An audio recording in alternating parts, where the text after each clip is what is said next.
Welcome to another episode of the Hoopsfix Podcast with me, your host, Sam Nita, full-time British basketball advocate.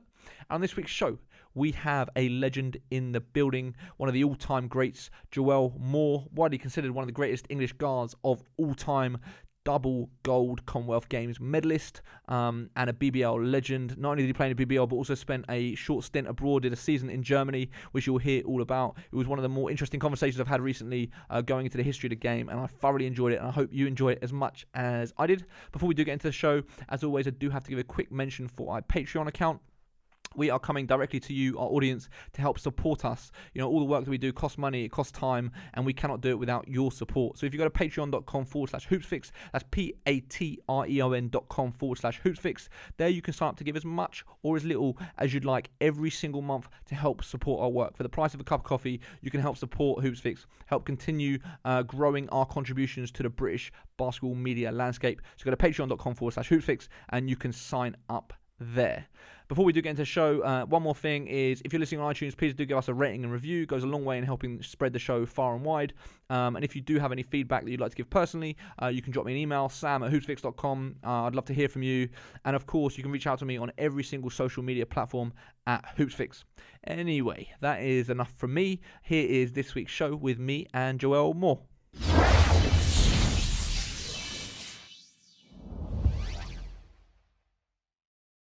Joel, welcome to the show. Hi, how are you, Sam? I'm good, thank you. How are you? I'm good. Nice journey in. Didn't take me too long, so I'm happy that the Blackwall Tunnel wasn't blocked, so it's good. So we were just saying before I hit record, you were saying, well, I don't understand why you'd want me on the show 20 years removed from the game.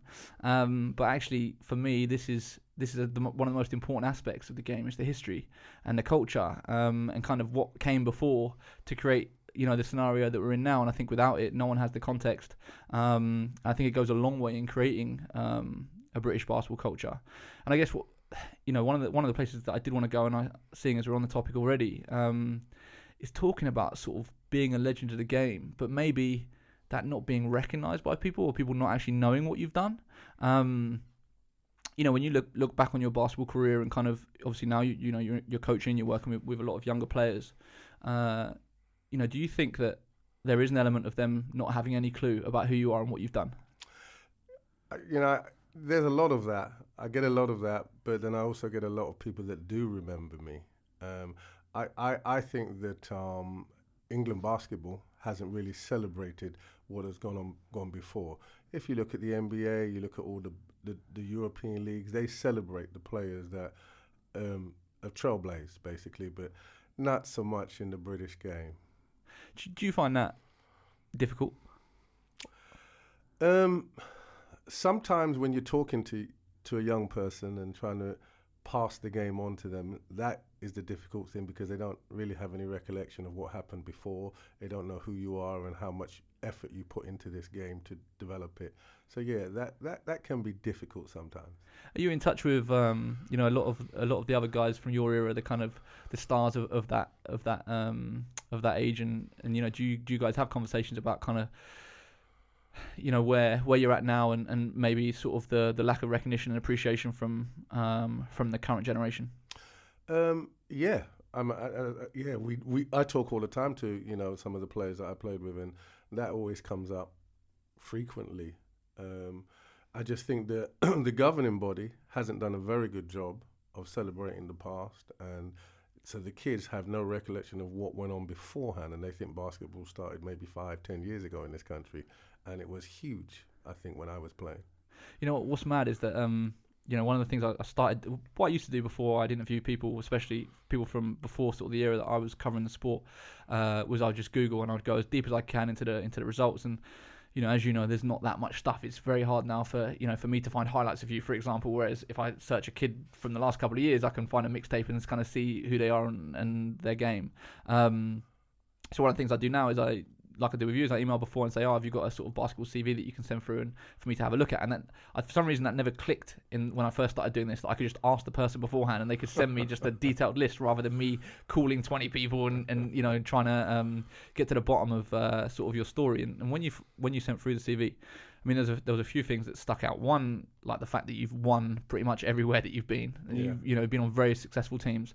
But two, the fact that you've won 2 Commonwealth Games gold medals, and I wasn't even aware that we had gold medalist teams. That was what was that, 94 and 82, or 84 and 92? One of those two. The Commonwealth Games that people always talk about is the 2006 team that won a bronze. How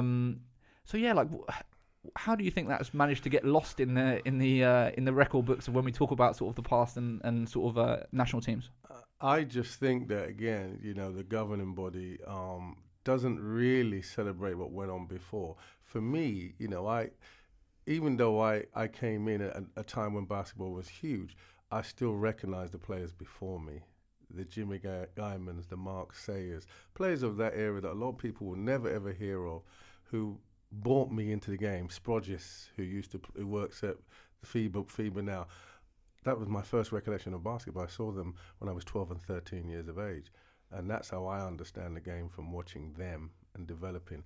And to understand that I'm probably the only person in Britain with 2 Commonwealth Gold medals. Steve, I think he has a bronze and a gold. We was on the second one together. But yeah, that I think that probably is one of my biggest achievements for me. When you sort of look back on your career, and I do want to get into the weeds of the specifics of sort of year on year and of course how you first started getting into basketball and stuff. But kind of now looking back on it, when you look at the highest of the high points, was that the high point, or are there other things that stick out? What are the sort of the biggest highlights? There are a lot of things in my career that actually stick out. For me, one of the Commonwealth Golds, the first one was special for me, because I was 17. I was 17 playing for my country, and we was in New Zealand, and playing against the New Zealand national team. It was a tough experience and a tough year for me, coming from school, still doing my GCSEs, and having to play against big grown men. It was really the first time that I'd really played against top class internationals, and it set me up for the rest of my career. And at that point, were you the youngest player to represent the senior national team? Yes, I was at that point. There was 2 of us that got our caps at that time. It was me, and I think Dave Gardner was on the team as well. But I was the youngest. Dave's a year older than me, so it was truly one of my most momentous moments, I think, in my career. So who was coaching that squad, and who were the other players that were on the team? I want to say the coach was Bill Beswick. On the team, I had Carl Tatum on the team. Dan Lloyd was on the team. Also, Dave Gardner, I think. Steve Asinda was on that team.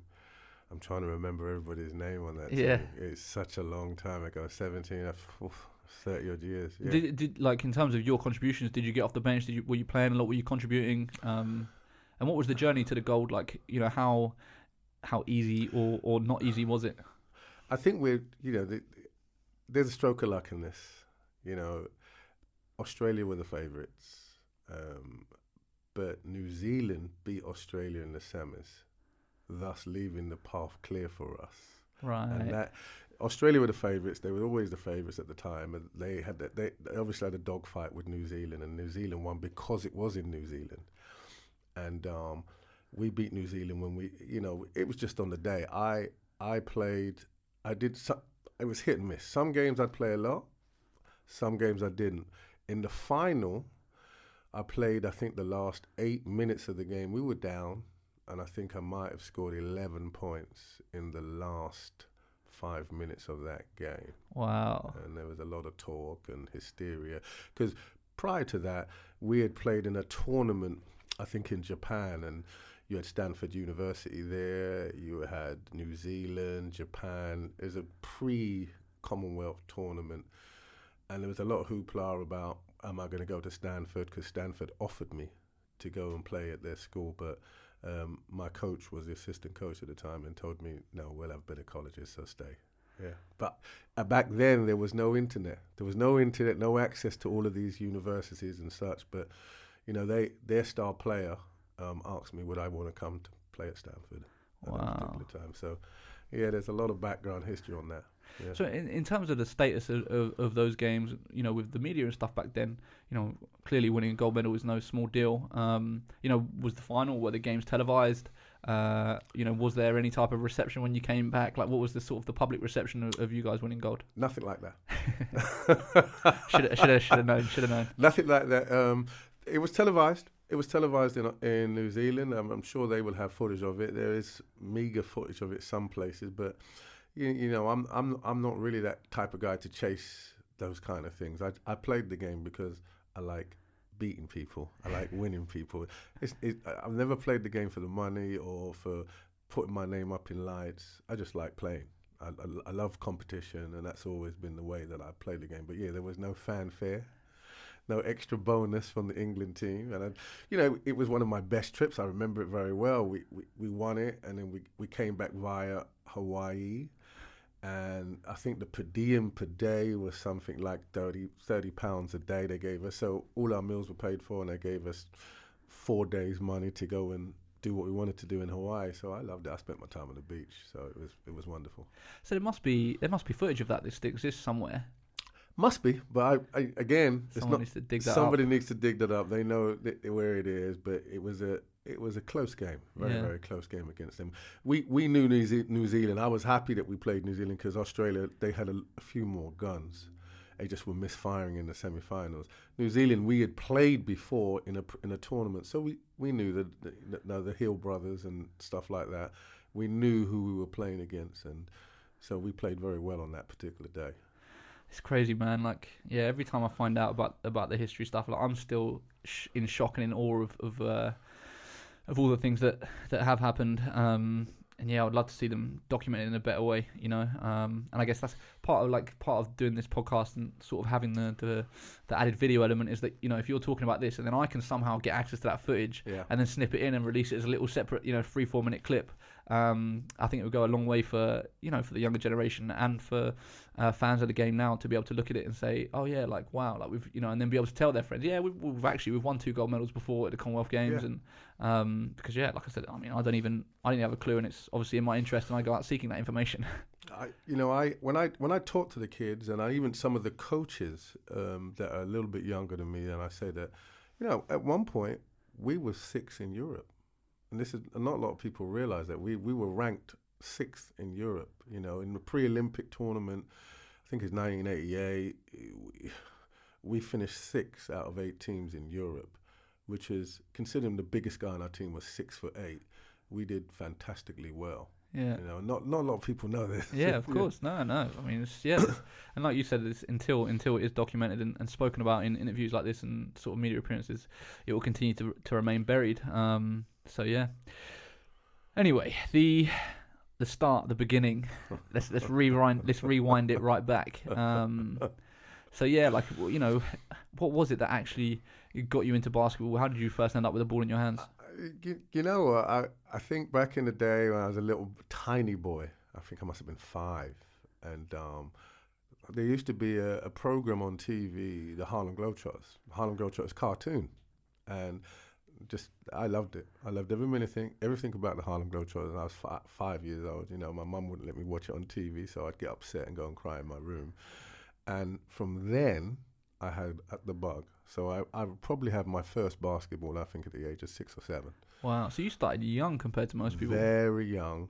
And I used to dribble my ball to school and play on my own. I didn't mind playing basketball on my own. Most people back then, nobody was playing basketball.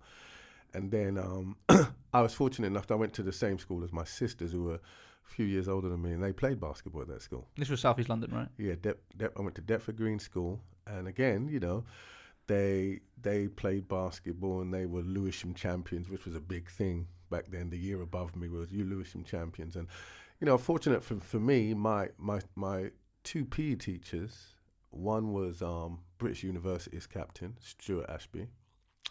And the other one, Steve Purnell, he was playing for Embassy All-Stars and Hemel. He played for them as a professional player. as well as a teacher. So immediately I gravitated to them, and I learned a hell of a lot. But I'm one of those kids that when I like something, I absorb myself totally into it, and whether I was the best at it or wasn't, I practiced every day. Most kids don't practice every day. I'd find a way to practice every day, and I think that's how I developed that much more. I loved it. Most kids don't love defense. I love defense. I love chasing you around the floor. I love making your life hell. I believe that if I'm having a bad shooting day, you should have a bad shooting day more than me making buckets. So for me, every element of basketball, I enjoyed at the junior level, and I would do my best. Even when I was playing pro at 16, 17, I wouldn't miss a school game. So I would make sure I'd go to my team practice, the pro practice, and I'd take a taxi back to my school to make sure that I hadn't missed a game. So, and I loved everything about basketball. So, in terms of like the practice, like how were you practicing? I'm assuming there were probably similar barriers then to some people face now in terms of access to facilities and stuff. Like, what were you doing to work on your game? Whether it's when you were outside of team practice, and how much team practice were you having? I think my school is very similar to a lot of basketball academies now. We played football.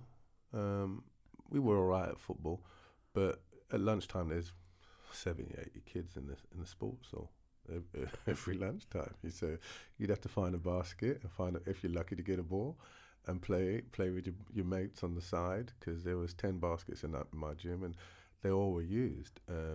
We practiced because I think back then there was a lot more year 7, year 8, year 9. Each team would have to have a day of practice. We never did Key Stage 3 and Key Stage 4 that you have now. So we'd practice, and then I'd sit around and watch the seniors practice or try to jump in their practice, or I'd help the teacher with the lower years so I can practice in their one too. Even if there was a game on, I'd do the table, so I'm involved in it constantly. Then during the holidays, I'd do anything the caretakers wanted. Any room they wanted to clean, I'm there. I clean any room so I can get an extra hour on the court. And my school was such that we had outdoor courts as well. And so for me, even in the holidays, if I couldn't get inside because there was something going on, and it was a summer's day, I'm out there. I'm training. I'm out there every day with my friends. It got to the stage that at weekends, I had two really good friends that lived in the neighbourhood near me in Deptford, Anthony Patrice and Ian DeRoche. And in the housing estates that have the Sherwood Court or the name of, we'd play on that'd be our basket, and we'd play 2-on-2. So I did a lot of that at the weekends to better my basketball, as it were. What was the split between playing outdoors and indoors? Because I feel like one of the big shifts in I say in recent years, but in the last sort of 5-10 years or so, is that a lot of the top younger guys don't really play outside anymore. That's right. And for me growing up, that's all we did. We couldn't get access to a gym, so it was outside, and unless we could break into a gym somewhere, it was always outdoors. I would say mine was 80-20 outside, and back then 80-20, because there wasn't that many outdoor courts back then. I think Adidas went a long way a few years later to putting baskets in every borough, every town and stuff. So it was 80-20 split, and I would find a gym. And I think as early as 13, I was playing on the London team. So I would basically go... Which was a regional team? A regional team. They competed in... Against Manchester, Birmingham, places like that. Inter-regional tournament. Okay. And I would go to Peckham 2-3 times a week. Mr. Tucker, who was a teacher at Peckham Boys School at the time, we would go there 2-3 times a week, and I'd meet up with players from around London. And you see the players in your local area, but then you see players outside of you, and it would make you want to play harder. I remember there's a kid called Dervis. He went to Ernest Bevan, and I thought Dervis was the best player in the world as far as I'm concerned, because he could dunk at 13. He was 13, 14. He was the same age as me, and he was about 5'10", and he could dunk. And the first round of back pass behind his back, and I was like, I'm gonna have to up my game. I'm just gonna have to up my game. So, yeah, that helped me to develop playing against other people in London at the age of 12, 13. So at what point did you become involved with Crystal Palace? I'm assuming that was your first club, or am I wrong? No, that's my first club. That was your first club. Yeah. This is for all those kids out there that always struggle sometimes, and they're thinking, if I don't make the England team, I'm not going to make it. I failed every year trying out. I tried out for the England team, under 14s, under 15s, under 19s, and they never picked me. For whatever reason, they never picked me, and I just kept training. I kept working, and then I think in the youth games I think I must have been 15. It was under 16s then. I was playing for Greenwich because I lived on the border. I mean, like 5 steps away from Lewisham Borough, where all my friends lived, and everybody else that I'd have to play against all lived in Lewisham. So I'm living in Greenwich, and I'm playing with kids that I've never seen in my life. But for me, it worked out really well. A guy called Phil Spires was there. He was the coach of the under 16s, Crystal Palace. And he said, look, you're good enough to go on the under 19s right now. But I know my coach, which is Roy Packham. He's picked his team already. So it doesn't matter how good you are. He's not going to take you, so you have to stay with me at the under 16s. So fair enough. I played with Crystal Palace Eagles, for 1 year. And that was a good experience because Steve was also on that team.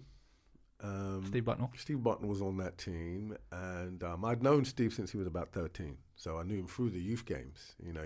He was from Brixton, so I knew Steve from there. Is he older than you, younger than you? He's a year younger than me. Year younger than me. And Steve was always in trouble, and so I remember he came and they told him, if you don't stay on this team, you're going to have to go somewhere where you won't be liking. So, Steve, I remember seeing Steve coming in. I think, what's he doing here? And he came in, and it was a good experience because we all developed together. That team was very, very good. Michael Hells was on that team.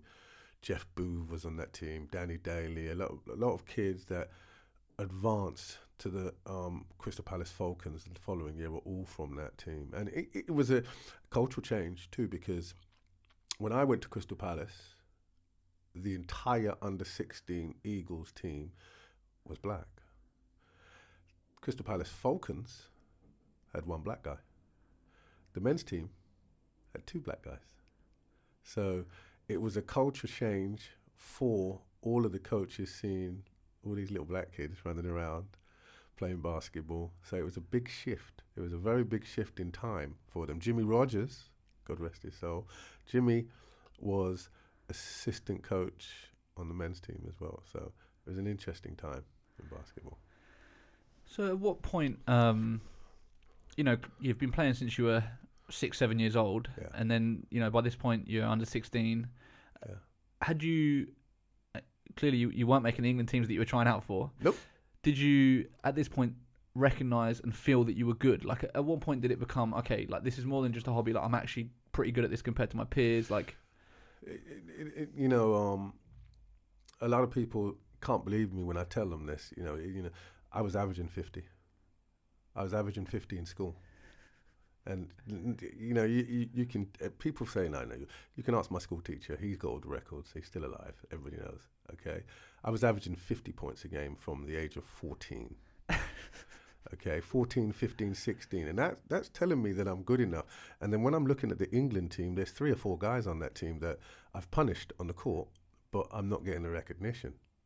There's 3 or 4 guys on there that have made the team, and I'm still here in Deptford playing club basketball or playing whatever it is that I'm playing.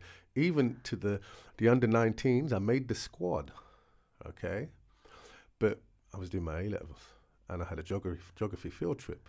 And I told them this, that I can't come to the first week of the camp because I'm on a field trip somewhere collecting dirt or something like that. And they said, okay, Joe, don't worry, you come and see us afterwards. So I called them the day I got back. I was all excited. And they said, oh no, we picked the team without you. Wow. But, and the funny thing about it is that, I remember Also, Steve was on that team. Steve Bucknell made that team. And Steve in there, the practice game against some team, and I think Buck must have had 27. And they cut Buck too.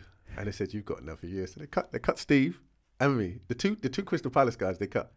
Wow. So, and that, you know why we was upset? Steve was immortally upset because he scored 27 in the game. And, I think I remember he was crying about it. He was upset about it.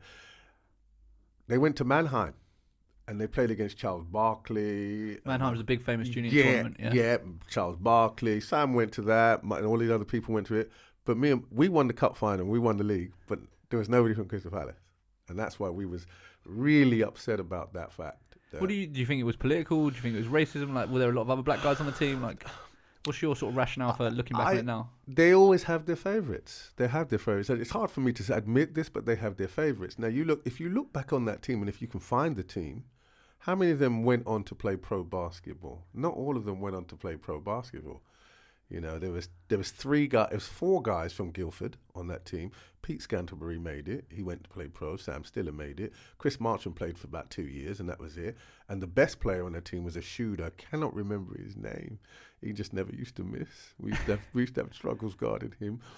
And he played 1 year in the pros, and that was it. And then the rest of them on that team, they never played pro basketball. So for me, how can that be that, me and Steve basically we won the league and the cup, but we didn't play in that Mannheim tournament. That's one of the things I'm upset about, because that Mannheim tournament, yes, the Americans won it they always do, and you would have been playing against Michael Jordan, you would have been playing against Charles Barkley, people like that, and we missed that opportunity at that time. So. Yeah, that is killer. But for me, this is the funny thing about it. 2 weeks after I got cut from that team, my coach at Crystal Palace, because I'd been playing for the men's team, I've just started to practice with them, and he said, look, the starting point guard, his wife is having a baby, so he's not coming. And I think the second point guard, he wasn't available for some other reason. So there was having trials for the national team. This is how I got on that. Senior team. Gold, senior team. So 2 weeks after the under-19 said no, I went for the trials and I made it. I made the men's team. So, hindsight, I don't really mind that I didn't play, because I went and got my first Commonwealth Gold off of not being picked by the under-19. So it's crazy. My coach in the States always says, Joel, the cream always rises to the top. So it doesn't matter if you fail, the cream will rise to the top. So don't give up. And, that was a good thing. Wasn't there? I mean, surely I don't know how sort of how much people were following it, but surely for people that were following it or that were aware of you not being involved with the under-19s. I mean, what were they saying when 2 weeks later you made the senior team? They're like, well, how has this guy not made the under-19 team, but is now representing the seniors at the Commonwealth Games? You know what? And one thing about me, I very rarely listen to what people are saying around me, whether I'm good enough or whether I'm not good enough. I just get on with it. So whatever they were saying, they were saying. I didn't get involved in it. I'm very focused when it comes to my basketball. Anybody that knows me knows that if I'm going to do it, I have to do it the whole way. A lot of people said when I retired, I shouldn't have retired, but I said the only way I'm going to do it is if I come back and do it full time. I can't play it any other way. I'm one or nothing. I go all out or nothing, and that's the way I live my life. So, I want to just quickly, before we move on, talk about averaging 50 in school. If you're averaging 50, that would mean that you had just as many games above 50 as you had under 50. So, what was the most points that you did drop in a game? I think it was 92. Nice. In the quarterfinals of the Nationals. Was this of national schools still? It's national schools. I scored 92. It was against Hayes in the quarterfinals. I think that teacher still does supply work there at that school. He can actually verify. He'll remember it. Yeah. I think I had 92 I fouled out. with how long left? 2 minutes ago. 2 minutes. So you could have had your 100. I was going for the 100. You know why? Because I had, that season, I think Steve had scored 96 or something like that. and I wasn't having it. So I'd got to 92 and I got fouled out on a charge. Killer. Yeah, I was going for the 100, and I had a lot of games at 50 plus, 60 plus. I remember the previous year in the Nationals, we got knocked out and we lost 79, 77, and I had 60 in that, and that was against a few players that were still playing in the BBL now. Well, were retired when I retired. Yeah. One of the things that Tony G said when I called him up, and I did mention to you before we start recording, was sort of legendary battles with Sam Stiller. Yeah. I did call Sam, and he said that you two were kind of rivals as the sort of the top two guards, especially from London in that time. Are there any sort of legendary moments that you remember you two battling, whether it's in schools or National League or wherever, and kind of what were the outcomes? I think in school, Sam was 2 years older than me. I think he was, or 1 year. 2 years, because it's under 19s we were then. So Sam's 2 years, but I played up a year. Okay. I played up a year. And the first time I saw Sam, I thought he was a great player. Because I think I might have been 14 or 13. Sam would have been in sixth form, just in sixth form. And he played against my school. The year above, I didn't play in that game. My school won, but I think Sam had about 44 or something like that. He was just pulling up from damn near half court at some stage. And then the following year, I was in year 11. He was in sixth form. We played his school, Quentin Canascan. I remember that. See, yeah. We played his school. They beat us. I was in year 11, but it was an under-19 tournament. He's 2 years older than me. And I had 45. In that game. He had about 32. But that is the memorable battle that I have of playing him in school games. And then we played, obviously, for under-19s. I was 17 then. He would have been just in his last year of under-19s. And they beat us at their place. He played very well that day. They beat us at their place. And that was the last time that I can obviously remember that I was on a losing time. I think I lost one more time in the pros to him, but I was playing for Hemel. He was playing for Kingston at that time, and they beat us. We was eighth in the league, and they were one. But most of the time, Sam didn't guard me. See, now, I have a thing. Everybody talks about two-way player. Everybody back then, you have to be a two-way player. I always took Sam. I always guard the guy that's going to work, and Sam didn't guard me very often. Sam. In once we played in the pros, I love Sam, but Sam is not going to guard me full court. They put Michael Hells on me at Guildford. You remember Michael Hells? Yeah. And Michael Hells was the one that always had the assignment to guard me when they was at Guildford. Not Paul James. It was mostly Michael Hells because they said Michael knew me from the juniors and blah, blah, blah, blah, and it didn't matter. And I've known Michael since we were in school, so that's probably the worst thing for them to do because I know how to get by him, Most people were intimidated because Mike's a very imposing physical guy, but I like that physicality, For me, I think that what changed my mind from being in the juniors to playing in the pros, my first men's season at Crystal Palace, full season. We had a guard called Dave Schutz, and he went to Long Beach State, and he used to beat me up.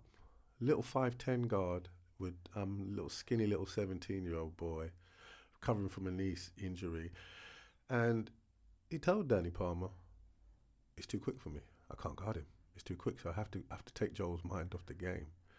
And he would physically beat me up, he'd bully me, and back then, the game was a lot more physical, so the ball would be over there, and I'd get an elbow in my chest and my ribs, and I'm like, I've never experienced that physical abuse before. And I distinctively remember, getting up on the bus, the 122 bus to go to Crystal Palace, and I'm thinking, if he touches me one more time, I'm going to kill him. And he threw my game off. He took me out of my game. And I remember he hit me with another elbow, and I jumped on him and tried to strangle him. And honestly, you'll ask Danny, I tried to strangle him, and they had to pull me off. Joe White pulled me off of him because I had my hands around his throat. He was turning purple, and they suspended me for 5 weeks. But I respect him more than any other basketball player because he made me understand how physical it would be. And after that, nobody could actually get me into that mindset of wanting to fight somebody, because after dealing with Dave Schutz, he prepared me for playing pro basketball. And I remember when I came back, I'd been sitting on the sideline for a little while because I'd sprained my ankle. And John Johnson, have you heard of John Johnson? I have, and I think it's because he played at Michigan. Someone who I contacted before this for the research mentioned John Johnson. I can't remember who it was. Whether it wasn't Danny Palmer or maybe it was. He's in Florida too. John Johnson was MVP of the German Bundesliga twice, and he's British, and he played for Crystal Palace. And so I'm out injured with a sprained ankle, and Dave Schutz is guarding. Dave Schutz is guarding JJ. JJ's like 6'4", athletic, and JJ's like, I see what you had to go through, Joe, because he was just grabbing and holding me and pulling me to the floor. I said, I see what you were going through every day now. And, so I was vilified in that respect, but Dave Schutz is still my friend. I still talk to Dave on online and stuff like that. He's he's a nice guy, and he prepared me for what's coming. How much do you think playing against seniors helped your development compared to your peers of the same age? It's everything to me, because junior basketball is how it is now. Junior basketball is no contact, no physicality. You can run by somebody, they blow the foul. Okay, so you if you're quick and athletic, you're going to score a lot of points if you're very highly skilled. In the men's, my first few weeks was a problem for me, because normally when I blow by somebody, I'm gone, and I'm playing with people who are quicker than me, as quick as I am. And they know where I'm going. They're reading the game. This is when I start to understand the mental side of the game. Everybody's talking about the mental side of the game at 17. I think you just have the ball and run. Just go and play. And I've got people talking about the mentality and the decision-making and where you go. And I could get to the basket, but I couldn't finish because there's 6'8" guy was throwing it back into the stands or something like that. And the physical demands on my body, I think at 17, I was just a little whipper. And everybody was posting me up. Every pro player was posting me up. I remember Paul Stimson was posting me up, and he's 2 inches taller than me or something like that, but he's posting me up. Christ, I can probably think Alton Bird was probably trying to post me up, but he was just that quick, Alton, at the time. But everybody, every guard, even on my team, they were posting me up. And so the physical side of it was a demand for me. And, the injuries, the little injuries that you'd get through pulls and tears, trying to do too much, or your body kind of get over the screen. I never experienced that before, and it took me, I would say, the best part of a year and a half to make that adjustment from playing juniors to playing with men's, and that's the biggest obstacle I've ever had to face in basketball. You mentioned Alton Bird there. Obviously, he's one of the all-time greats to have played in the UK. Yep. What was it like going up against him? Have you got any stories that stick out?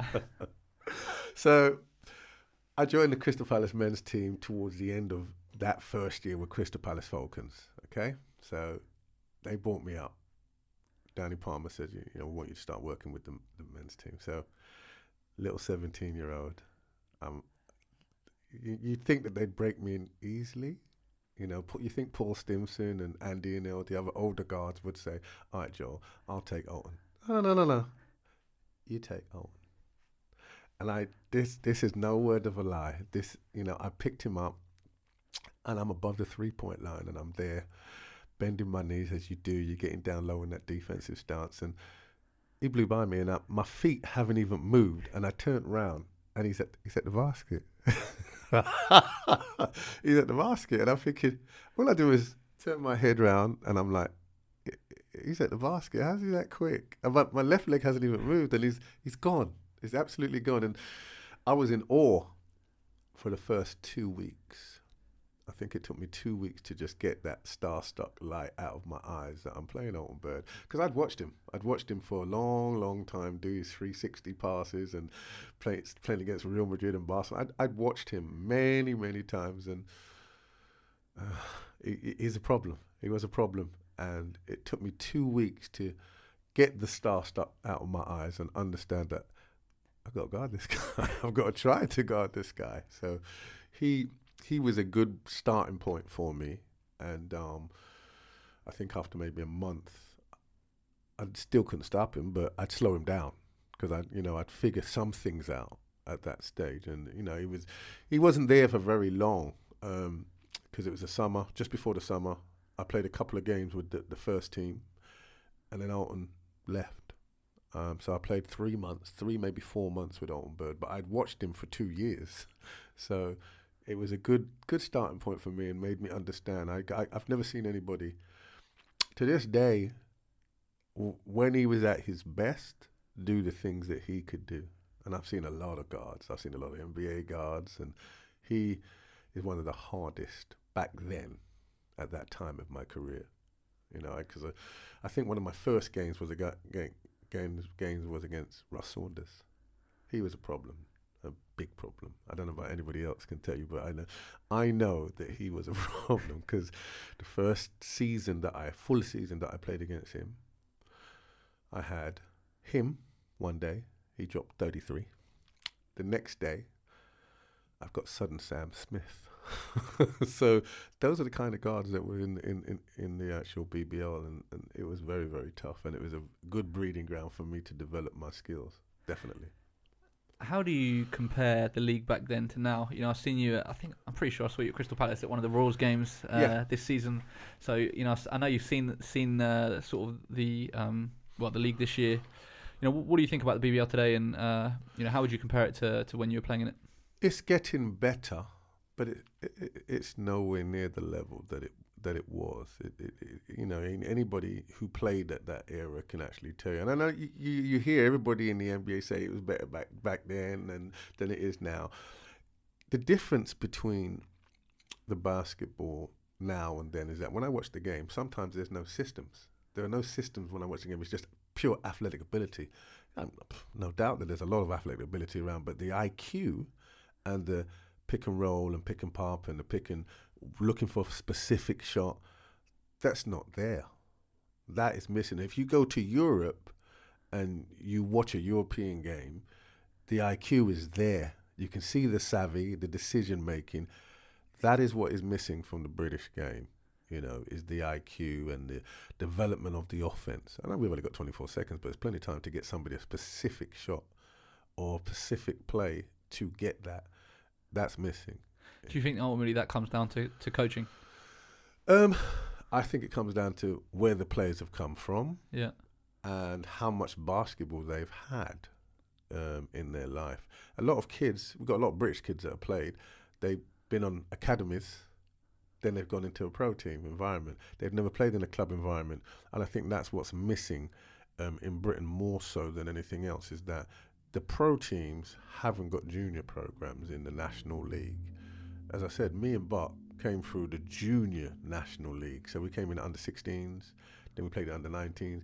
Pre-season, under 19, how many pre-season teams under 19s go overseas for their pre-season practice? We went 2-3 weeks to Holland, Belgium, places like that, and played against tough competition to develop us. So I think that the breeding ground is different. And I think that's why we understood offenses at 16. I teach kids now, and I can give them one play, and it take us 4 months to understand it. And it's no disrespect to the kids, but they've never seen this kind of basketball. Yeah. Whereas when I go to Europe, they got 11, 12-year-olds that are running plays. The plays that I run, they're running them excellently, and they're waiting for the pick and pop. They're waiting for the guy to double the post player, and they kick it to the wing. All of that stuff is missing. The IQ of the game. Right now everybody's celebrating Luka Doncic. Everybody in the world is celebrating Luka Doncic, but there's loads of players in Europe that have IQ like that. They're maybe not as athletic as Luka, but Spanoulis, players like that, Juan Carlos Navarro. There's loads of players in Europe that have IQ. But they don't have his physical ability, and he's learned the game a lot from his dad and so forth. So until we get that IQ, because we have the physical size, we have all the physicality, but we don't have the basketball IQ, as they keep telling you that, and that's what's missing. Yeah. basketball IQ.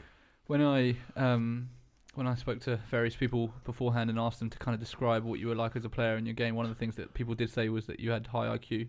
Where do you think your IQ came from? Like, was that just the quality of coaching that you had at Crystal Palace? Was it watching, I don't know, games? Like what would you put that down to? I think as a player, I'm a problem solver, and I don't see competition as a problem. I see it as I have to get over that hurdle. I have to do something to make the difference. I remember I listen to my kids nowadays and it's like, oh, so-and-so isn't playing today, so we're going to lose, or so-and-so. But no, that didn't ever bother me back in the day. If we had a game, a Crystal Palace game, and Steve wasn't available or so-and-so wasn't available, that means I get to shoot more. Or I get to score. I get the ball in my hands that much more, because I think at Crystal Palace, even though I was a point guard, they played me at 2. They played me at 2 because I could score. So as a junior, I never really worried about not having certain players on my team. My school team was such that if somebody didn't foul out early, I'd have to go groundwork and get 50 points in school games. So I like to think with myself as a problem solver on the court. And if you take away something from me, then I'll find another way. You take that away, then I'll find another way. If it means that the 10th best player has to score 10 jump shots, I'm going to give him 10 jump shots. That's simple. And if you keep shooting, I'll keep giving you the ball. It doesn't matter to me. I do score, but, I've played with lots of players that when they're scoring, I don't need the ball. I'm quite happy for you to score, because in my mind, when you score, I score. And that's the way I look at the game. So for me, I think mine comes from, and then when I had problems at school on the court, I had 2 really good teachers who were very good at explaining to me why I do this, or why I pass the ball to my teammates, or why is it I don't just go and score on my own all the time. They helped me a hell of a lot, and my mindset is a lot to do with how they taught me. So you did have a short stint in the States, right? Very short. We spoke about that last summer. So can we kind of talk about how that came about, and sort of, where was the States in your consciousness in terms of, when you're thinking about your own career path at that age, where you wanted to go? Like, was it like, I really want to get to the States and I want to play in the States? Or were you more thinking, oh, well, actually, I could just stay here with Crystal Palace and still, go on and do the things that I want to do? No, I wanted to go to the States. That was the goal. That was the goal, I think, at that time, was to go and play basketball in the US of A. But I remember I was on the junior team at Crystal Palace, and my coach said that I wanted you to go on the scholarship, but for whatever reason, they wanted a big guy, and which is normally the case. They want a big guy. You say you're going to get a guard and you're going to send a guard to the US. Everybody wants a big guy. So I never went then, and then all of a sudden, an American coach came over on a camp when I was at Crystal Palace. I was 17 still. Playing for the seniors? Yes. Yeah. And an American coach came over. We were doing a basketball camp in, I think it was somewhere down in Portsmouth. And he came and he was working on the camp, and I was playing against the 2 Americans who were supposedly going to sign for Crystal Palace. I was 17.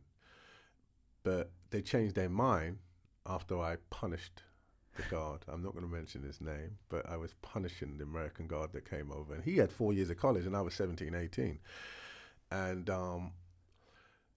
they decided that they needed somebody else. And when he went back, I was getting letters from major Division 1 schools, Davidson, Missouri, the coach from Houston College at the time, it was 5 Jammer Slammer, they called me as well. I had a lot of big Division 1 schools, and I decided to spend another year in England. But again, I didn't know what I know now. There was no internet, so these schools that were contacting me, I don't know who they are. Yeah. There's no internet access to see what is calling me, okay? So I spent another year with Crystal Palace, and then Marist University contacted me, and the big guy, the Dutch big guy, I've forgotten his name. I think it was Sigma. Was it Sigma? No, there's another one. There's a Dutch big guy that played in the NBA back then, 7'1". We met in London. We were supposed to go to Maris School, and my coach said, "Don't bother, go to Maris. It's a small Division 1 school. It's 50th, ranked 50th." And he said, even though I'd already got my visa and everything done, he says, "No, go to junior college for a year.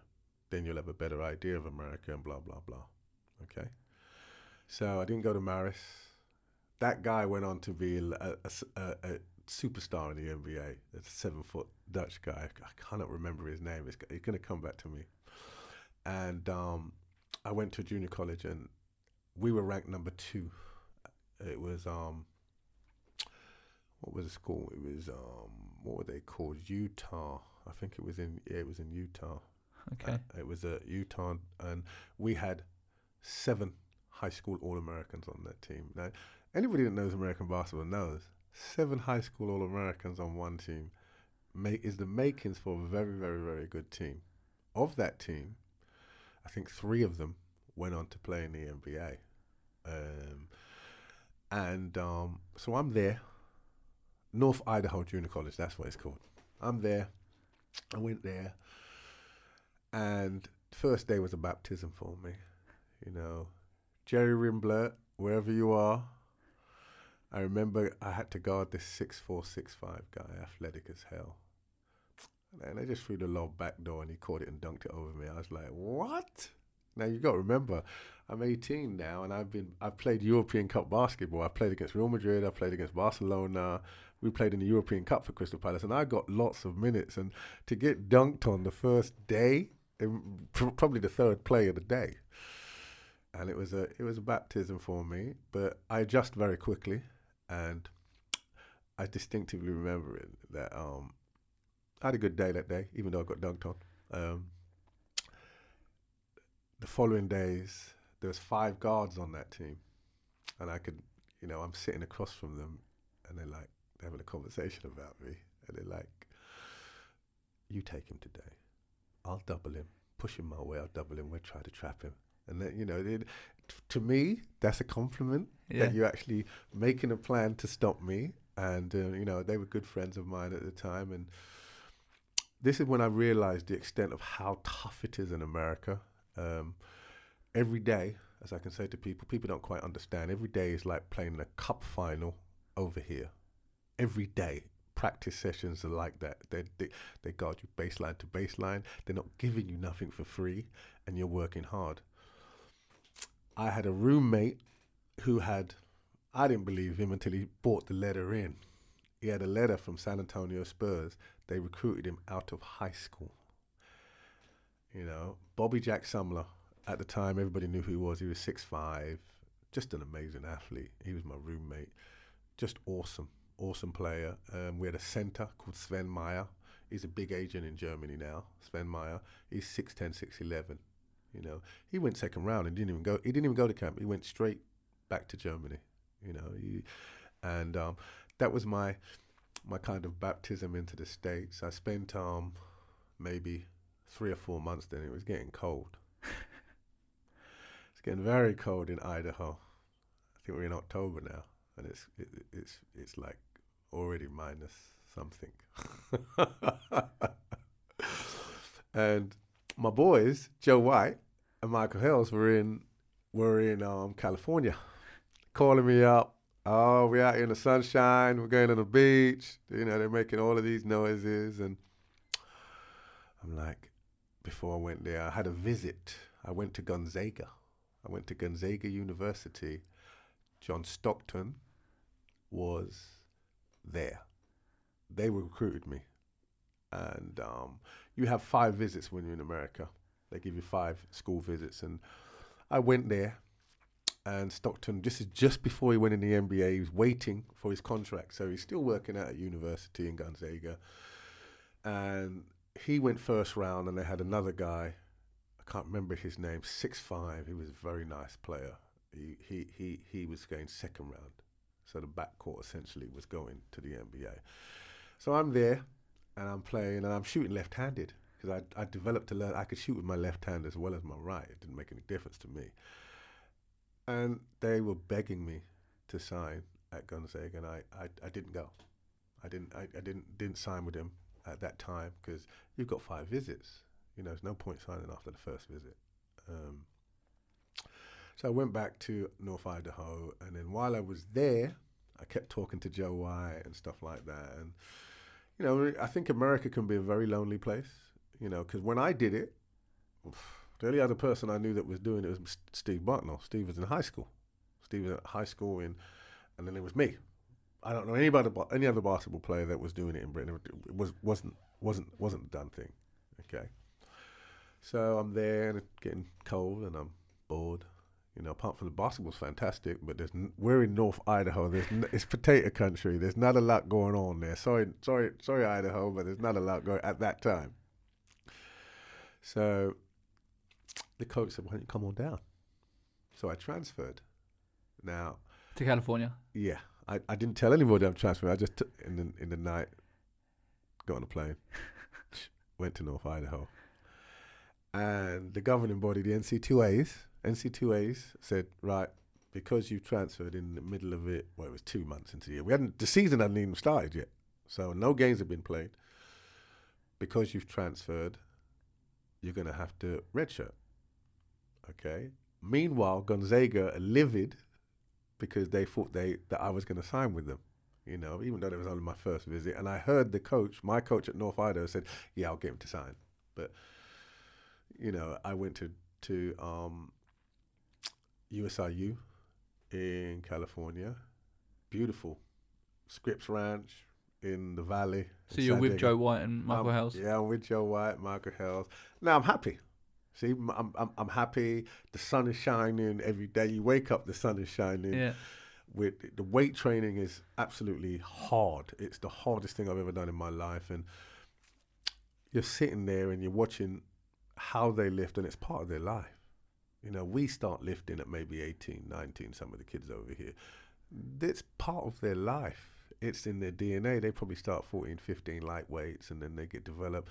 I'm on a team, and the backup point guard is leg pressing maybe 700 pounds. The backup point guard, and I'm watching him strap those knees up before he goes and does it. And I'm sitting there and I'm thinking, there's just no way. There's no way that my body's going to be able to lift this. I'm there and I'm thinking, nah. But I think by the time I left, I left there, I was probably lifting 600 pounds, But it's a way of life. They all lift. We had a guy, a forward that was 6'5". You the drill 3-on-2, 2-on-1, which most basketball players know. I remember he came down and did a 360, and I'm thinking, how? How did you just do that at 6'5"?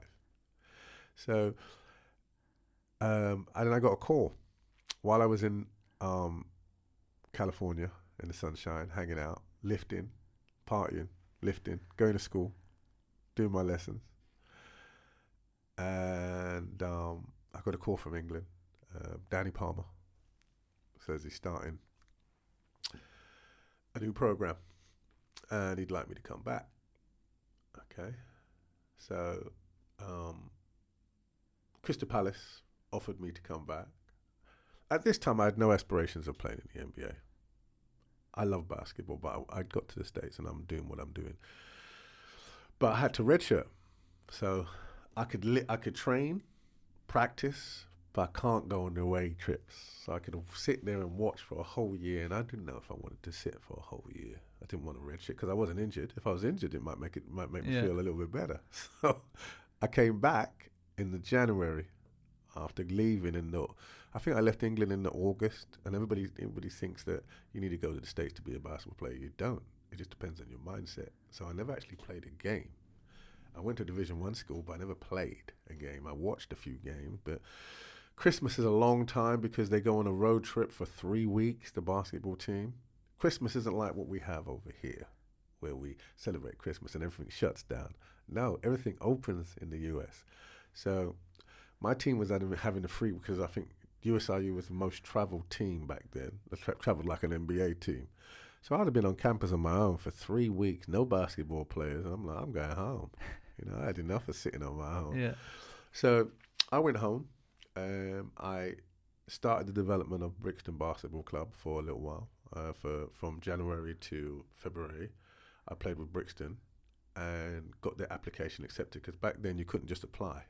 You'd have to have everything in place, your organisation, your team. So was this the New Era program, the first part of Brixton that was set up? Right, okay. So I went into the schools program when I came back and did coaching in the schools, taught them how to play basketball. And how old were you at this point? 18. Okay. As a baby, yeah. So I did that, and then at the end of the season, Danny Palmer said, right, got a job for you in Portsmouth. Portsmouth Basketball Club is about to start. You're the first person I'm going to sign. So, did you play for Brixton? Yeah. You did play for Brixton that season? I played for Brixton. I came back in January and I played all the way up and got them promoted. We played Kingston Basketball Club in a friendly practice match and we lost by 10. This was when Kingston were a powerhouse. Bontrager, Danny Davis, Larry Dassey, Martin Clark, Doug Lloyd, and we lost by 10. And we beat Telford, who was in the league. Brixton, we beat them. Played them, went up there and played them and beat them. Beat them by 4. So, we had a very good cohort of English players, and we had Ron Walker as an American. He used to play for Cardiff. He was like 6'5". He's the only American we had. Everybody else was British on the team. So, yeah, we got New Era Brixton promoted. That was the year that Michael Jordan came over in the August. Okay, but I just left just at that time and went to Portsmouth. So I went to Portsmouth and. So was that Portsmouth's first year? Yes. Okay. I was the first player that they signed. I met John Deacon. I was the very first player that they signed. And then it just expanded. It went wherever it went. What, I know it was, at one point Portsmouth were linked with the football club. Was that from the start or was it? From the start. It was from the start. John Deacon. John Deacon being the owner? Yeah. Okay. John Deacon was the owner and he owned Portsmouth Football Club. And he wanted to make it, as everybody did when they started back then, like a Barcelona, Real Madrid, because they had basketball and football. All of these top European clubs always have a basketball and a football club. It's their academy and they build it together. So he wanted the same thing. And Manchester United was doing one too at the time. So, yeah, he brought me in and everybody else that was on that program. It was an exciting team to be on. And so that first year, you were runners up to the league?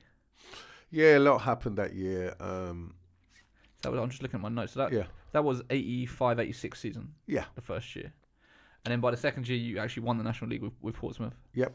So yeah, what was that team like? What was was it primarily British guys?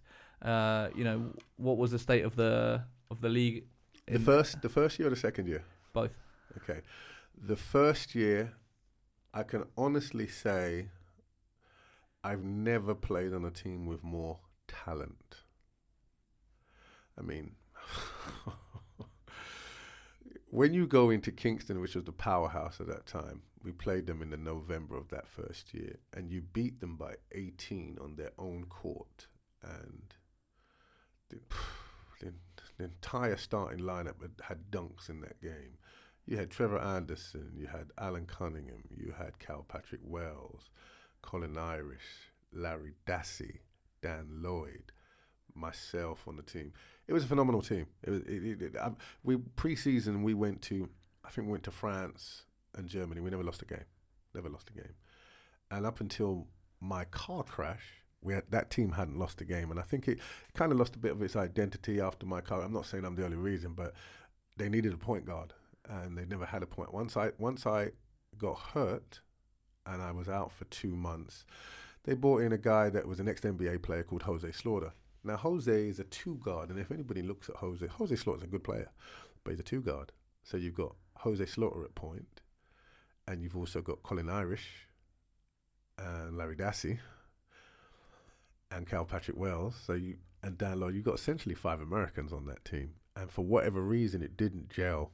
Just didn't gel. So they lost a few games while I was in hospital. I came back.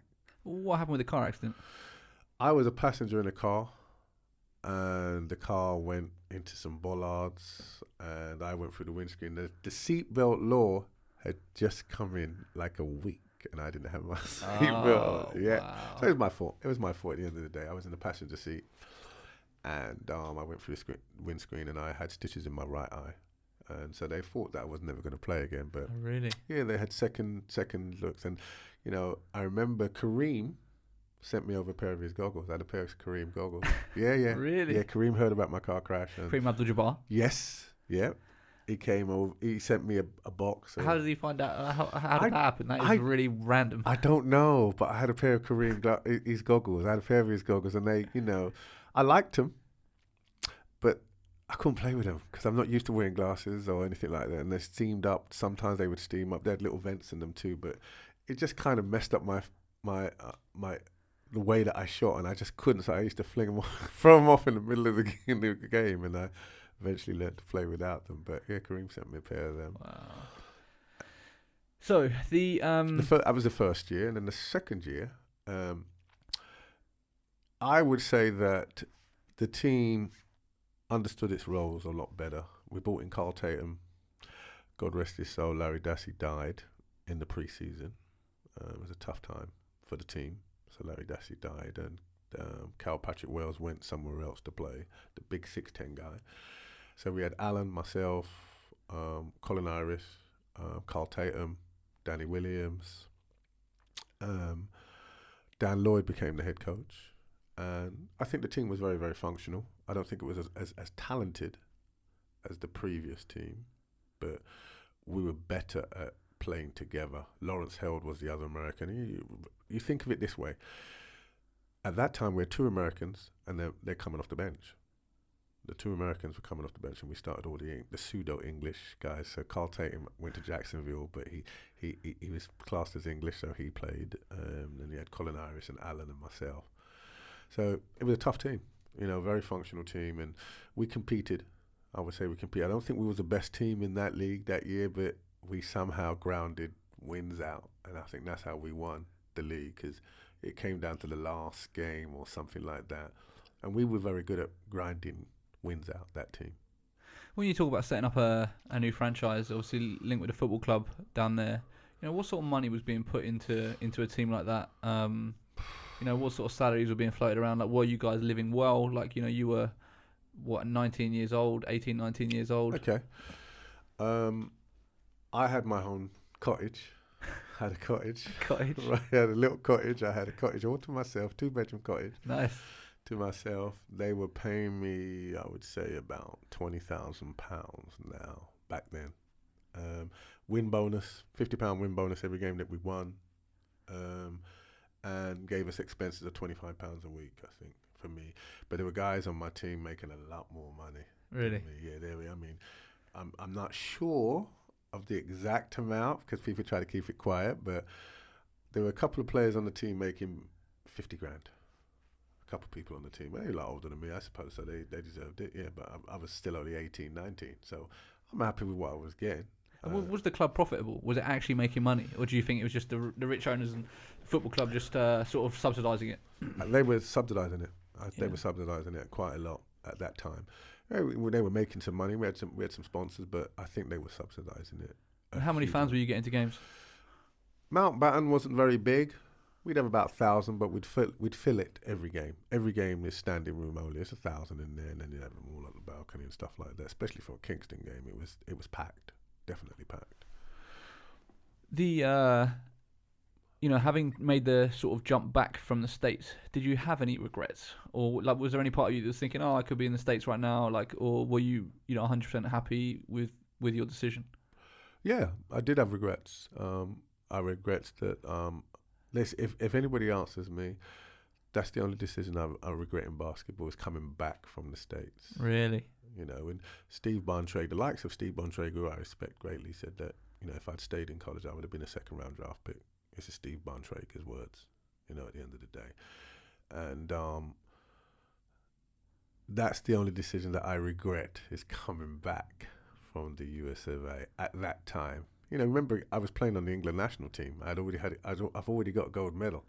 So I'd played against some top British players and some top European players, and so I know what I was doing around the court pretty much. And you know, Larry Dassey was one of my favourite players to play with because he just understood what I wanted to try to do, and he knew that I'm going to get him the ball all the time. Do you feel like you could have made the NBA and played in the NBA, contributed in the NBA? It would have been tough. It would have been very, very tough because back then the game was so much more physical. If you're talking about playing in the NBA now with my skill set, yes. Now, but people don't remember this. There was only 12 NBA teams. And the Americans that didn't make the NBA, they were in Europe. And then that's a lot of Americans that are not playing. You're talking about 100 players maybe making the NBA back then. Now there's 30 teams. Yeah. And I would say 30% of the NBA is European based. There's a lot of European players playing in there. Maybe not getting a lot of minutes, but they're there. And if you're looking at it from that point of view, I'll say yes. If you're basing it on this generation and what's going on, yeah, because the only people in Europe, guards, that I remember that gave me difficulty, Drazen Petrovic and Nicky Gallis. Them two, if you kept Nicky under 24, you've had a fantastic night. You might as well go out and celebrate, trust me. And Petrovic, I played against him. You know, bearing in mind, we're talking Petrovic was getting 35 a night and 14 assists a night. When was that when you played against him? What competition was that in? We played him in the 1988 Olympic qualifying tournament. Okay. And so the top 8. And we knew about Pet. Everybody knows about Pet. If you follow European basketball, you know about Pet. And between me and Bucknell, we guarded him that night. Carl Brown was on the team, but I think he was injured. He didn't play. And between us, I think we kept him to... See, this is a good night, right? This is a good night to do... We kept Pet to 12 assists and 14 points. And that's a hell of a night now, isn't it? But the night before, he had 35 and 14 against Bulgaria. The night before that, he had 29 and 17. You see? So he's the only guy, and anybody can say whatever they want to say. He's the only guy that I have ever called for a sub on because I was tired of getting over screens chasing that guy.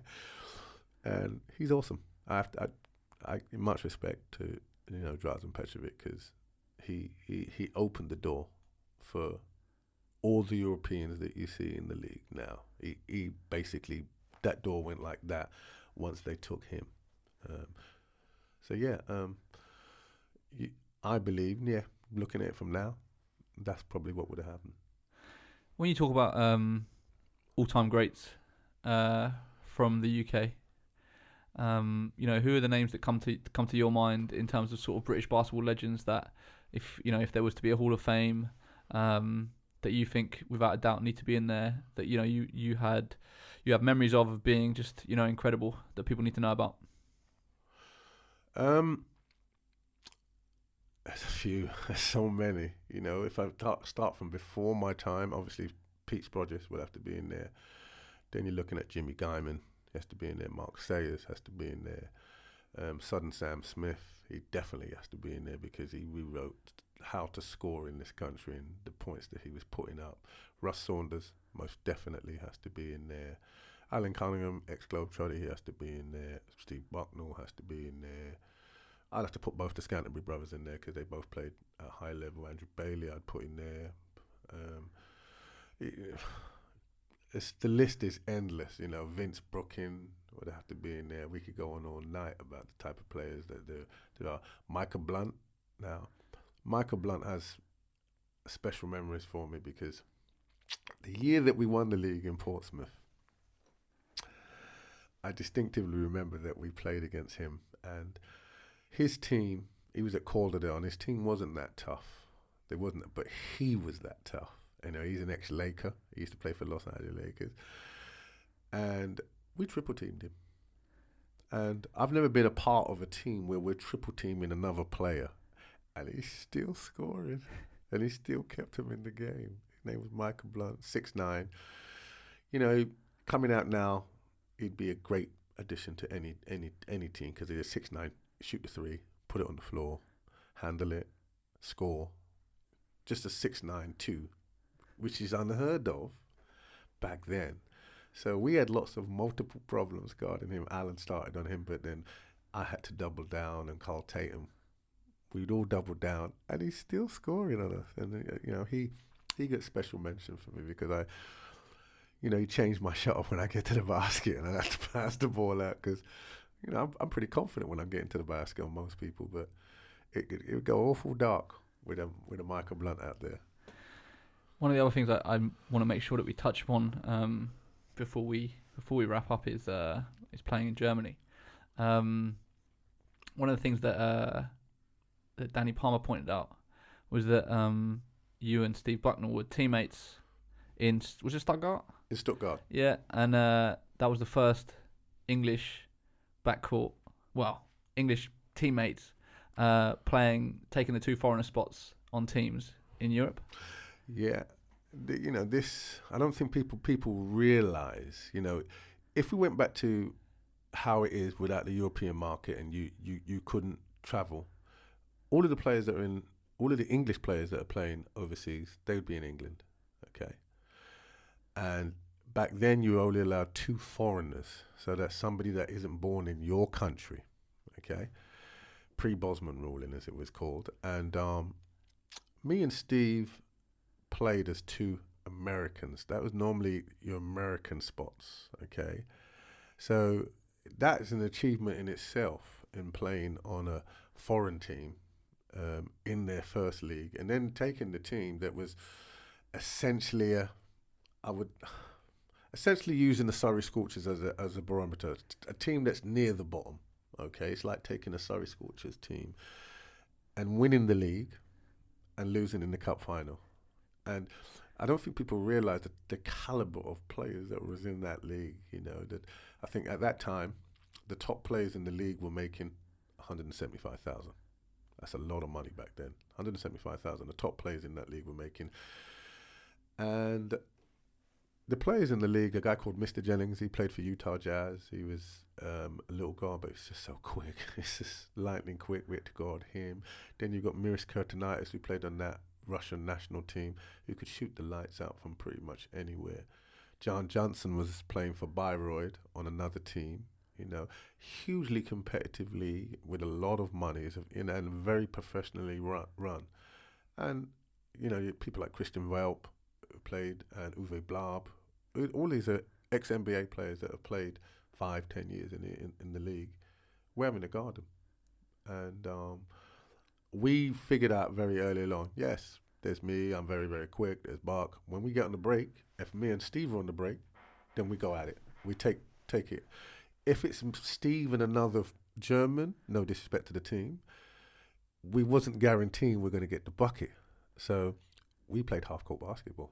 And I think that's what really helped my IQ a lot more, is because we couldn't outrun teams or outscore them because they had more scorers on their bench and everything else.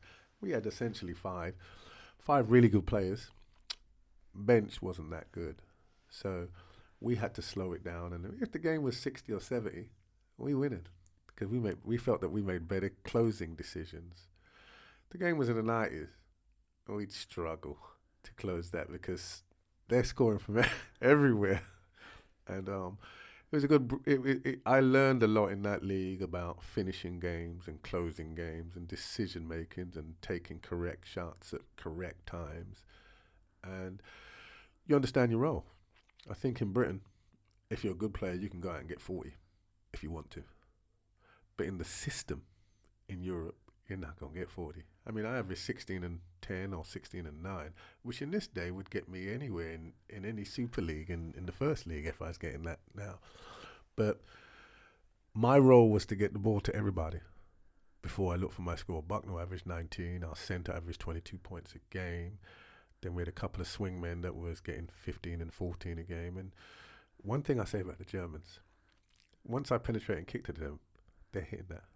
So I was quite happy to kick all day long, because they're going to hit that. And yeah, we won the league. Very, very tough. And there's a guy called Mike Jekyll, who's in the Hall of Fame. Played for Bamberg. He is one of the hardest persons I've ever had to guard in my life. He's Canadian. And he led that league in scoring maybe 5, 6, 7 times. And between me and Buck, we had to shut him down. And it wasn't the Americans. And he was naturalized. He was married to a German girl, and he was so tough to guard because he scored off of 2 dribbles. There's no loads of dribbles. If you're doing lots of dribbles, I'm quite happy to guard you. I'll stay in front of you. But when you can score off of 1 dribble or no dribble, it creates a problem. So how was Danny Palmer coaching that team? Is that how the move came? Like, how did the actual move? How did the club find out about you? Like, how did you sort of leave the UK? Back then, the British League was pretty good. Back then, the British League was very, very competitive. Your Steve Bontrager's had just, I think, left the league at that time, but there was still a lot of good Americans in the league and stuff like that. And initially, we had to go for a trial. So like anybody else, we had to go for a trial. And they liked us. They liked the toughness that we brought defensively. Defense is in our DNA. We've always liked to play team, Steve and me. And if you said to me tomorrow, at your peak, who's your first pick in Europe? Buck. It's always my first pick because he plays D. Nobody plays. He plays D like nobody else plays D. So that was one of the reasons they liked us. And I don't know if it's luck, but that week that I was shooting, I barely missed. I mean, I literally barely missed. I'm thinking that maybe it was destiny or whatever, but in the trial that I was there for 4 days, I went a couple of days without missing a shot in the scrimmages that we went up and down with. And I think that's why I got the job. And I was quick from there to there. I was very, very quick. And they liked that. And they liked my intensity. And I knew the off guard from the national program. He was... He played on the national team, but Marcus Joachim is his name. So I knew him, and I knew the starting centre. Just from playing international basketball, you get to know a lot of people. So it was the best experience in my pro life as a professional playing in the German Bundesliga. Was there any part of you after you had made that transition that thought, oh, why didn't I try and come to Europe earlier? Because that was more towards the tail end of your career, right? 27? Yeah. A German team had offered me before. But when you're happy, very difficult to leave when you're happy. I was 24 maybe when they offered me. And I think it was Ulm. Ulm offered me to come to Europe to play as their American or whatever it was. But I was making good money. I was making like 35 grand a year. Avia, I think Avia was the sponsor. They was giving me so much shoes, and everybody in my family had shoes. So I'm happy. So why would I go to a foreign country at that time when basketball in Britain was pretty good? Yeah, it was pretty good back then, and I should have went back because at the tail end of my career, I think maybe I was 29, 30. Bayreuth, another German team, came in and they offered me $75,000. I turned it down. Now you're saying, why would I turn that down? I was playing and I was making £50,000. Adidas was paying me £15,000 to £16,000. I was making £65,000 in this country at that time. Adidas were giving you cash deal as well. Yeah. Wow. The Adidas deal came about after I'd come back from Germany. I was playing for London Towers. So you only did 1 season in Germany, right? Is that one correct? Season. Okay. Yeah, 1 season. Then you came back and you did 2 years with the Towers, and that was that it? 3 years. You did 3 years with the Towers. 3 years with the Towers, and I went to Manchester Giants for 1 year. Yeah. Okay. So the Towers thing, my first year back, the league was good, but not as good as the German league. So I drive the lane, and 6'8" guy goes to block me, and I just lay him. It's not a problem. In Germany, I drive the lane 7'5", 7'3", 7. You have to find a way. You're not getting to the basket in the German league. I remember Christian Velp. I'm taking a free throw, and the ball bobbled around, and he knocked it off. Just when he just slapped it off the rim, I was like, wow. And that's the level of, they played above the ring in the German league. So my first year back, I found the league exceptionally easy to score. Because you had one year where you averaged like 24, 25 a game, something like that. That was it. That was the year. That was the year. Yeah, because in the British League, a lot of people, I tell people this and they don't actually believe me. It's not. If I went to be just a scorer, I probably would have averaged 26 a game every single night. But it doesn't guarantee that we're going to win. If somebody's scoring 26 a night, I mean, James Harden is doing a very good job of showing you that right now. But back then, with the physicality of the way the game was, I could probably average 26. And I didn't go out to score. I go out to win. That was my whole ethos. So, my philosophy was that when I first came back from Germany was that the top 6 games are going to be tough. They're going to be very, very tough. The bottom 6, not going to be so tough. So, if you can get stats from back then, we played the Hemels and the lower teams in the league. I might only have 12, 14, because I'm distributing the wealth a little bit more, and people that need to shoot a little bit more to get their confidence up, I distribute the wealth. But if it got close, then I'd shoot and score. Or most of my games were against Kingston, Worthing, Thames Valley. I had big numbers against those teams because I need to. We wasn't a very big team. We had no Americans the first year, none. With the Towers? Yeah, with the Towers, we had no Americans. This is why when everybody says to me, Americans, I don't see Americans or Europeans. I just see basketball players, as far as I'm concerned. And that team was one of the best teams I've played on. Andrew Bailey, the 2 Scanterbury brothers, Solomon Ayinla was on that team one year. Joe White was on it the first year. And we were competitive. We finished 3rd in the BBL. With no Americans that first year. Me and Pete Scanterbury, we were voted on the All-Star team, So that's a testament to Mark Dunning and that he really worked that team. And, I don't know what it was about that team. He diagrammed a play. And even if I thought it wasn't going to work, I'd still run it and it always worked. He was very good at diagramming last-second plays or last-minute plays. And I think Adidas came about when we played Kingston. Thank you, Kingston. We beat them at home. I shot from the halfway line. It went in. And the head of marketing for Adidas was there.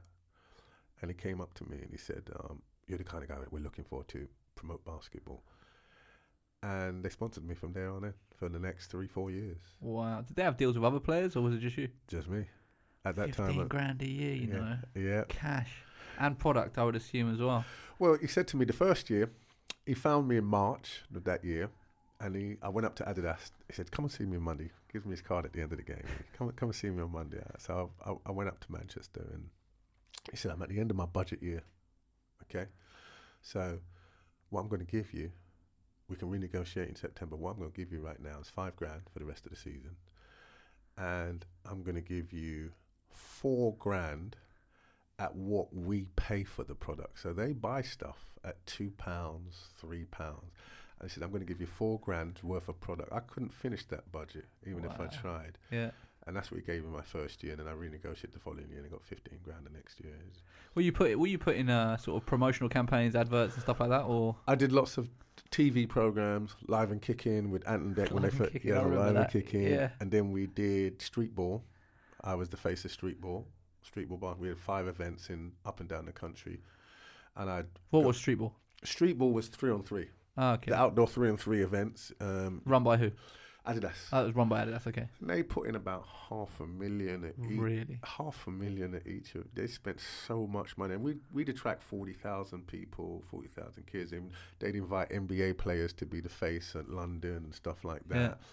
And so I would go around the country promoting that for them in the summer. I gave up my England job at that stage because I was 27 playing for England.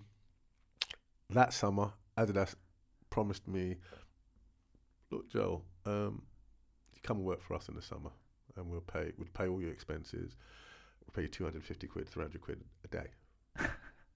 So I had a choice. Yeah. Play for England in the summer. Oh, what was I making? £25 a day. £25 a day, or I can work for Adidas. Yeah. Make $250 for every promotion that I did. I said, we've got about 30 promotions that we want you to do in the summer. And I did it.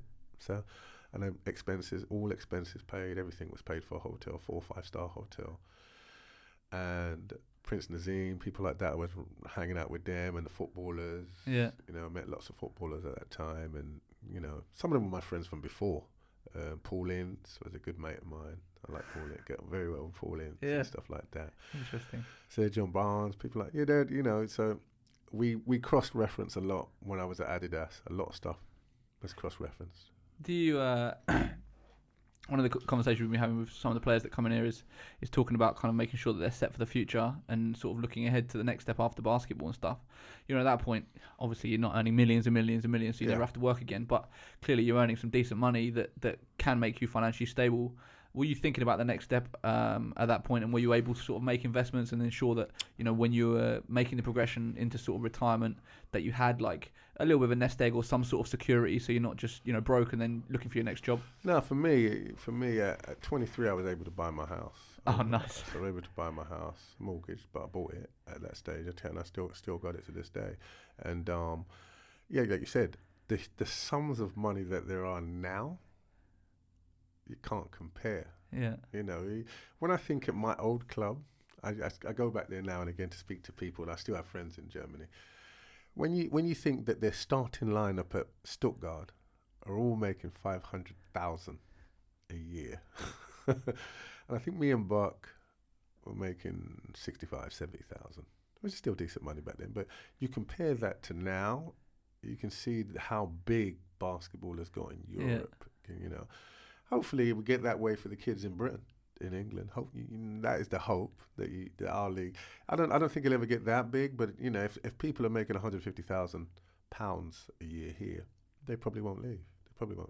And that was part of the reason why I never left, was because I was making decent money in England, and then I'd lived overseas a little bit, and it can be a lonely environment. It can be, and that's what a lot of players come back and say, is that it's very lonely existence. You know, your family is not around you, and your friends are not around you.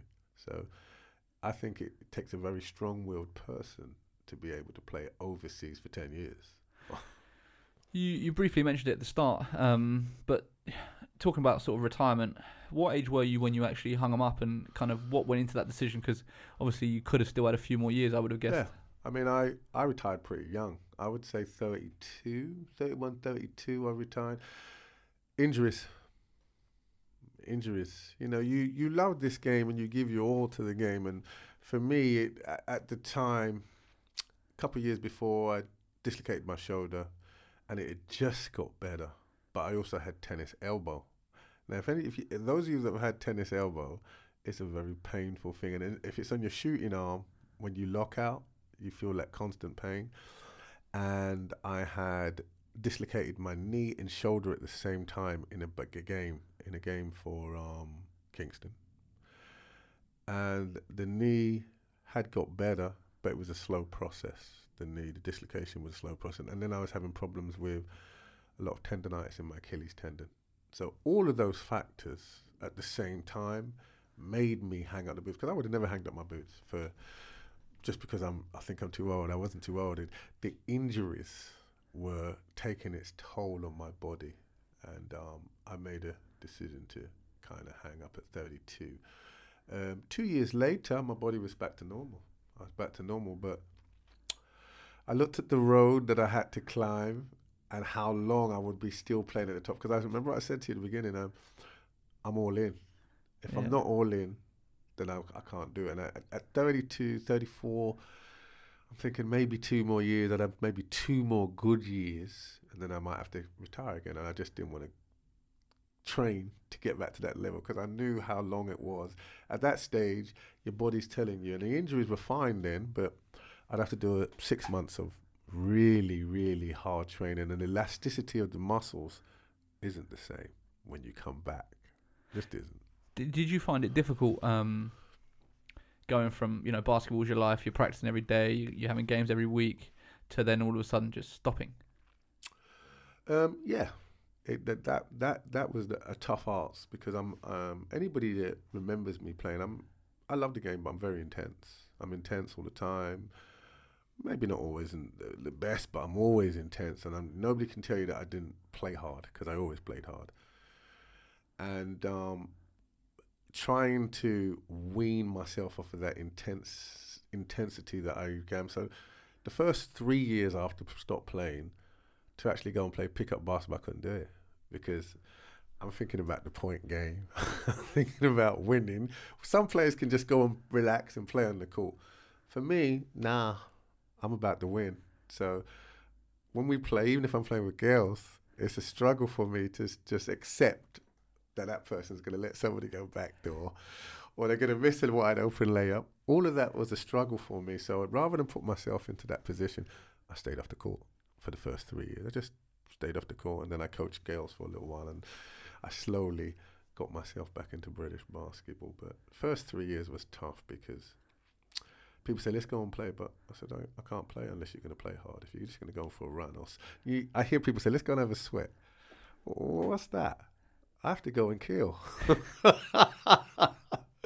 And so that's why I think for me, it was very tough at times watching other players. And for me, watching people play a sport and don't give their all. Like some of the kids today, I watched them and like, oh, I didn't really try that hard. Why not? Why are you not giving your all every time that you step on the floor? And I said to them, you never know who's in the stands. You never know who's looking at you. You never know who might want to give you an opportunity to play, and you're not giving your best. We're in a world league now, so the internet has opened it up as a world league. You decide that we're playing a lesser team and you don't perform, that college that you might be thinking is looking at you, they're not going to look at you because they've seen that tape of you walking back on defense.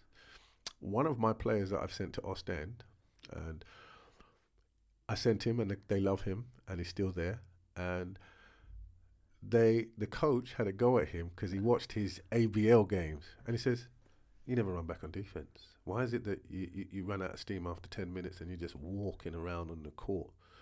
And all the things that he didn't do, he's highlighted it to him through the ABL and the things that he doesn't do. So as I said, you never know who's watching the leagues that you're playing in. So for any kid out there, give your best every single day. 100%. Yeah. I think that is a perfect place to finish. Joel, thank you so much for coming around today and doing this. It was super insightful and really interesting. I really enjoyed it. No, thank you, Sam. Thank you. I enjoyed it.